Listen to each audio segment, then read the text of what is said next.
Hello, and welcome back to When America Had Talent.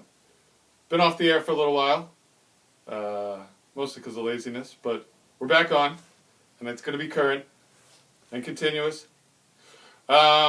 This is going to be a series about Milton Berle. I talked last evening here about TV in my youth, and I didn't mention Milton Berle because I knew he was coming on tonight. Milton Berle was called by those who wrote about him back in the 1940s, Mr. Television. Before Berle, television was a loose amalgam of network and local stations, and there was no compelling reason for people to buy a television set. They were expensive back in the 1940s, because aside from wrestling and game shows and sporting events, there wasn't all that much to watch. Most of the great stars at the time were still starring on radio programs in prime time. And in fall of 1948, from Studio 6B at Rockefeller Center in New York, all of a sudden there came a show called the Texaco Star Theater starring Milton Berle, who had been a great star of vaudeville and radio before television. But when he went on television, all of a sudden there was a reason for people to go out and buy television sets.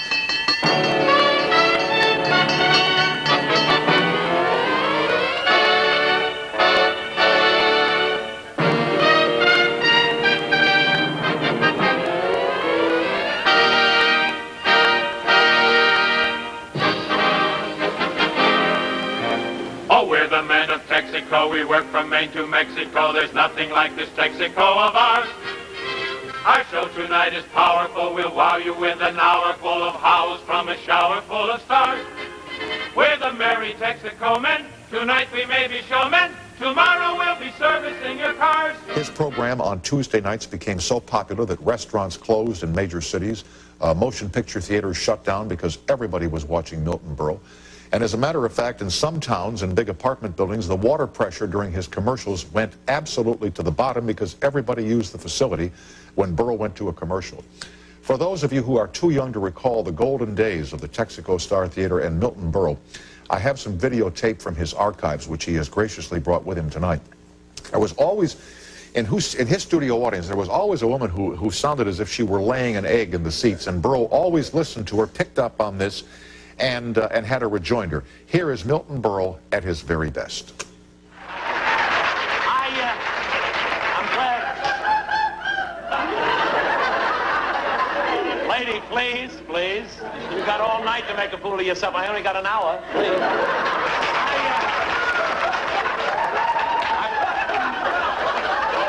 Don't laugh, lady. I saw the poor fish you're married to.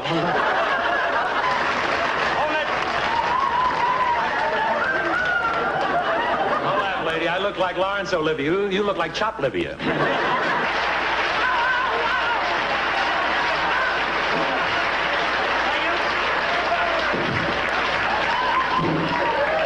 Thank you. Don't laugh, lady. You ever see yourself in slacks?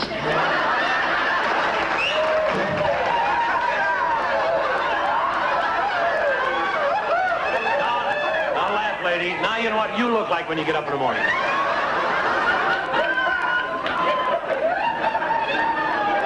Don't laugh, lady. You and I go to the same plastic surgeon. Got your old nose. We did live shows. You saw what you got. You got what you saw. Any mistakes were recorded for posterity on the screen. And usually Milton capitalized on those mistakes and got some of his funniest moments that way. We had no cue cards. We had no teleprompter.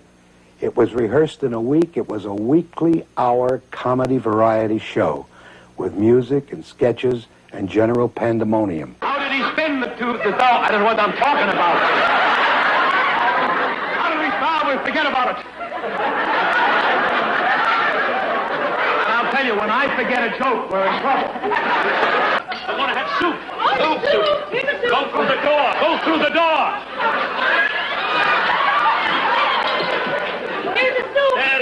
Well, what's your name? My name is... You want to know my name? Truthfully, you want to know my name, huh? Can't think of it, huh? Yeah, I can't think of it, no. After the show tonight, why don't we get a couple of girls and... Oh, you're a little old for that. At your age? Who do you think you are, Errol Flynn? Oh, no. Can't think of his name. Mr. Mr. Berle, what I'm going to do for you, Yeah? Barbara Hutton didn't do for Ruberosa. I was Boobarooza? Ruber. You're California bound. You want to do for me what Barbara Hutton Yeah, Ruberosa. did for Ruberiza. Everybody talk to each other. Come here. You know me very well. I don't steal jokes. I'm an ad-lib comedian. Some ad-lib comedian. Yeah. You could lean against a stove and something, I'm supposed to If you leaned against a stove, you couldn't get a blister. No. You couldn't ad-lib a blister if you leaned against a hot stove. So the best part about Milton Berle was his ability to ad-lib. And there's two things you need to know about his character. He stole everybody else's jokes, really vain, and had to hog the stage. Milton Berle Good night, all.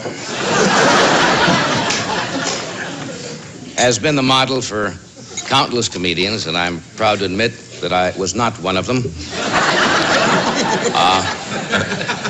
Actually, I can think of no one more appropriate for this occasion. No two people in show business probably have more in common than Berle and Rickles, and they should both resent that comparison. But the comparison really is kind of unavoidable. The same brashness, the same highly developed insensitivity. They're really so much alike. Berle could actually be Rickles' father.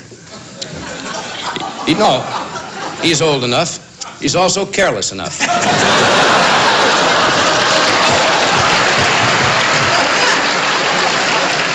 You're welcome, please.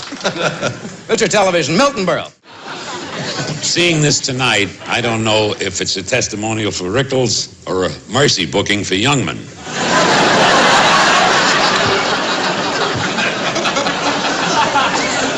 Henny, when you get home tonight, how are you going to explain to your wife that Chet Huntley got bigger laughs than you did?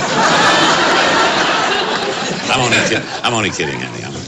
Someday you're going to find yourself, but it's not worth looking for. Ladies and gentlemen,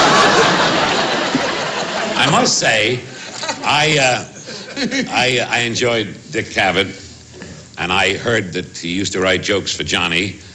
Now Dick has his own show, and believe me, Johnny, he's doing you more good where he is now. I'm only kidding. I'm kidding, baby. I'm kidding. We understand. When you're number 3, you try harder. Am I allowed to ad-lib with you? Yeah, you can, sir. I'll check my brains. We'll start even. Go ahead. What, baby? Where would you find a small enough check room?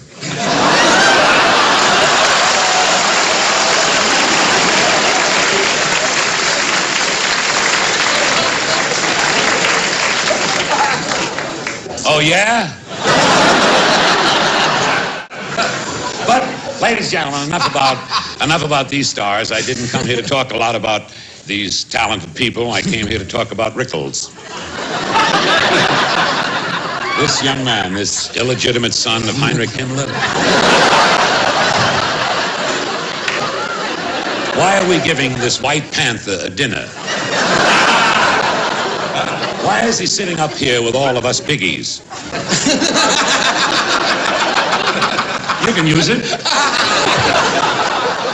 This is the only man that Gentle Ben ever bit. This is the only man that Gentle Ben ever bit. This is the only man that Gentle Ben ever bit.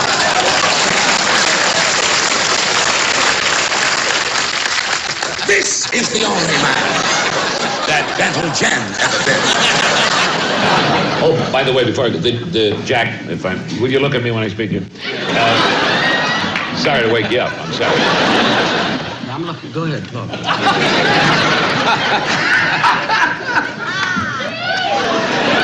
Boy, if I ever switch, you're first. No,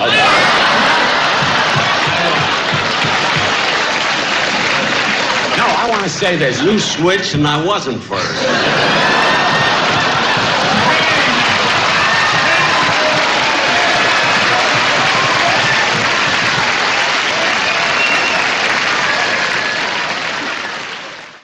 This man that we are honoring tonight I have to be truthful, I'm sorry.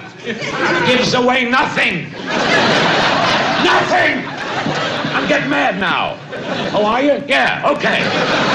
This is the only man I know who has a burglar alarm on his garbage can.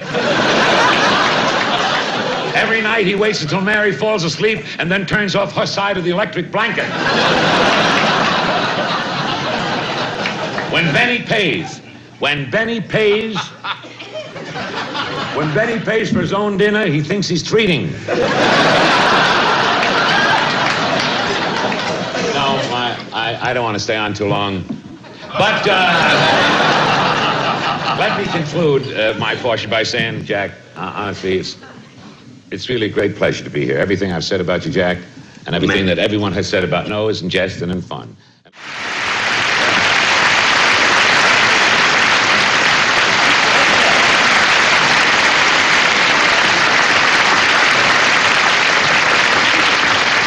I was all the way up my dressing room when I heard the applause.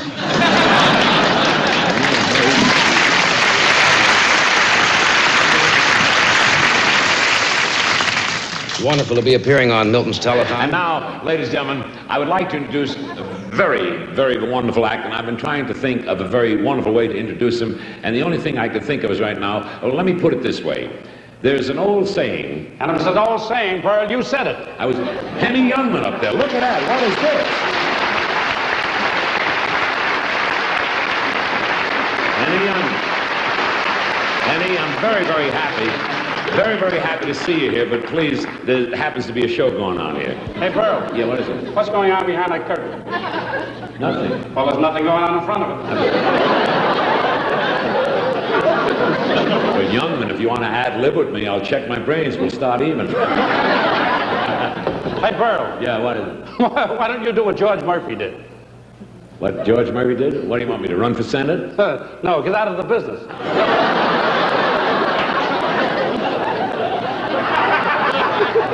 Youngman, is that your brother? No, my brother's living. I don't want you interrupting. What are you doing up there in the box anyway? What are you doing? I want to get an audition to get on the Hollywood Palace. You do? Well, write them a letter. I'm sure that they'll answer you. I did, but I haven't heard anything from them. That's funny. Maybe they haven't heard anything from you that's funny. I don't want to get on as a comedian. You don't? Then what do you want to do? What are you going to do? I want to do what I entertained at the White House for, I want to do what I did when I entertained at the White House for Lady Bird and Linda Bird. What is that, a record you just put on there? You want to do what you want to do when I'm entertaining at the White House? I will see it. Wait a minute. I got to get this poor soul straightened out up here. What you did at the White House, you want to do now? What did you do? Bird calls. Oh, shut up. Well, you can't do bird calls on the Hollywood Palace. I know, but I also play the violin. I'm a fiddler. I'll show you. No.